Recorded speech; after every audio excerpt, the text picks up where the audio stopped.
আগে একটা সময় আছিল কোনোখানো বিয়ার দাওয়াত থাকলে তার প্রস্তুতি চলতো এক সপ্তাহ আগ থাকি। তো হয়ে গেছি কার বিয়াত গেছি তা থাকছে আজকের ব্লগে। আশা করি ভিডিও শেষ পর্যন্ত আমার সাথে থাকবা।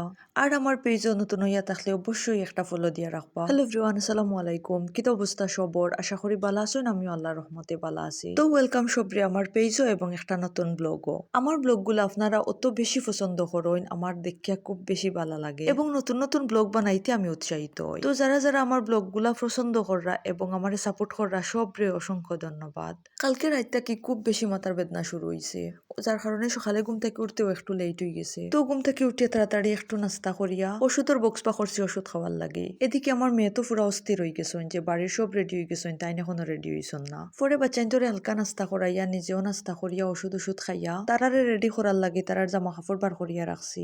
এদিকে আমার মাথা বেদনার কারণে যাইতেও ইচ্ছা করেন না, কিন্তু ইনো যাওয়াও লাগবো। একদিকে স্পেশাল দাওয়াত, অন্যদিকে তো মেয়ে মানতাও নাই। তো বাবু দুইজন রেডি করিয়া এখন নিজেও রেডি হয়ে গেলাম।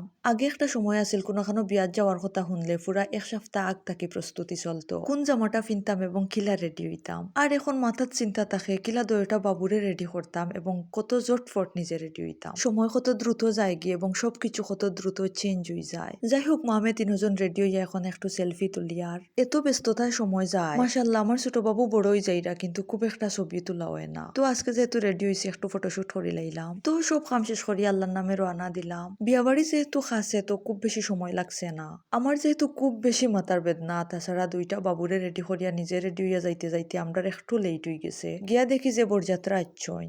আগে যখন বিয়াত যাইতাম তখন হয় বড় ভাইয়ের বিয়াত যাইতাম, নয়তো বড় বোনের বিয়াত যাইতাম, নয়তো মামার বিয়াত যাইতাম, নয়তো খালার বিয়াত যাইতাম। কিন্তু এখন মুরব্বী হয়ে গেছি, এখন যাই ছোট বোনের বিয়াত, ছোট ভাইয়ের বিয়াত, বঞ্জির বিয়াত, নয়তো বাইজির বিয়াত। এখন পুরা মুরব্বীর খাতারও গেছি গি। আগরলা খানার একদমই মজা করা যায় না। তো আজকে আইছি একটা বাইজির বিয়াত।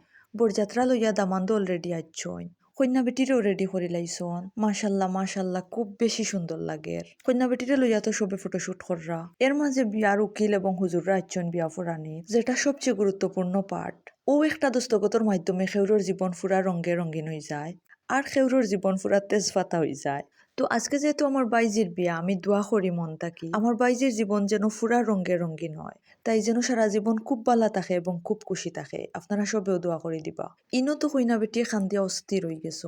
এই সিচুয়েশনটা আমরা মেয়েরা খুব ভালো করে ফিল করতাম পারি। নতুন একটা বাড়ি যাওয়ার লাগে নিজের জন্মস্থান ছাড়ার কষ্টটা শুধুমাত্র মেয়েরাও বুঝতে পারে। যাই হোক, এখন হিদিকর কাজ শেষ করিয়া এদিকে আইসো দামান বেটারে বিয়া ফরানি। ইনোর খাম শেষ হইতে বেশি সময় লাগছে না, দামান বেটার খান্দাকাটিরও আওয়াজ পাইলাম না। বিয়া করা তাইছন বেটা তো মহা খুশি। ইনোর আনুষ্ঠানিকতা খুব তাড়াতাড়ি শেষ হয়ে গেছে।